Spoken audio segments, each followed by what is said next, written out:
प्यारे बच्चों, आज हम कक्षा 9 के 8वें अध्याय चतुर्भुज के प्रश्न संख्या 6 को हल करेंगे। आइए देखते हैं प्रश्न संख्या 6। प्रश्न संख्या 6 है कि समांतर चतुर्भुज ABCD का विकर्ण AC कोण A को समद्विभाजित करता है।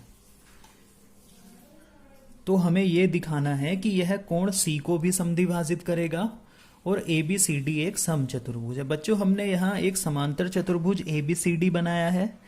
इसमें इसका विकर्ण AC दिखाया है और इसने ये कहा है कि जितना कोण DAC है उतना ही कोण BAC है। मतलब ये दोनों कोण, ये वाला और ये वाला, बराबर है। और हमें दिखाना ये है कि इस रेखा ने इस कोण C को भी समद्विभाजित किया है। और दूसरा ये बताना है कि ABCD एक समांतर चतुर्भुज है। बच्चों, जो बात हमें ये देता है वो हम दिया है करके लिख लेते हैं। तो दिया है में हमने लिख दिया ABCD एक समांतर चतुर्भुज है जिसका विकर्ण AC कोण A को समद्विभाजित करता है। मतलब कोण DAC बराबर कोण BAC। जो सिद्ध करना है वो हमने यहां से उतार दिया है। पहला, कोण C को समद्विभाजित करता है। दूसरा, ABCD एक समचतुर्भुज है। अब बच्चों इसकी उत्पत्ति देखते हैं। बच्चों, उत्पत्ति में सबसे पहले हमने कहा कि ABCD जो एक समांतर चतुर्भुज है तो उसकी भुजा ABCD के समांतर होगी और AC एक तिर्यक रेखा है। ये दो रेखाएं समांतर और ये तिर्यक रेखा। तब जितना कोण ये होगा उतना कोण ये होगा, क्योंकि ये एकांतर कोण है। एकांतर कोण बराबर होते हैं, इसलिए कोण BAC बराबर होगा कोण DCA। इसको हमने समीकरण 1 लिख दिया बच्चों। उसी प्रकार हमने लिया कि AD जो है वो CB के समांतर है और ये तिर्यक रेखा है। तो फिर जितना कोण ये होगा उतना कोण ये होगा। मतलब कोण DAC बराबर होगा कोण BCA। ये होगी समीकरण नंबर 2।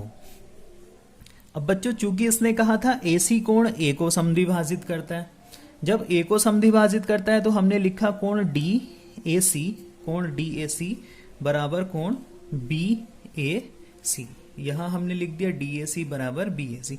अब ये 1 2 3 समीकरणें मिली हमें, 1 2 3। अब यहां से देखो, ये भी BAC है, ये भी BAC है। तो इन दोनों को अगर हटाएं तो DAC का मान DCA के बराबर हो जाएगा और DAC का मान BCA के भी बराबर है। तो जब हम तुलना करेंगे समीकरण 1 2 और 3 की तो हमें मिलेगा कि BCA ये वाला कोण जो है ये इस वाले कोण के बराबर है। अब चूंकि ये दोनों कोण बराबर हो गए बच्चों, तो हम लिखेंगे AC कोण B को भी समद्विभाजित करता है।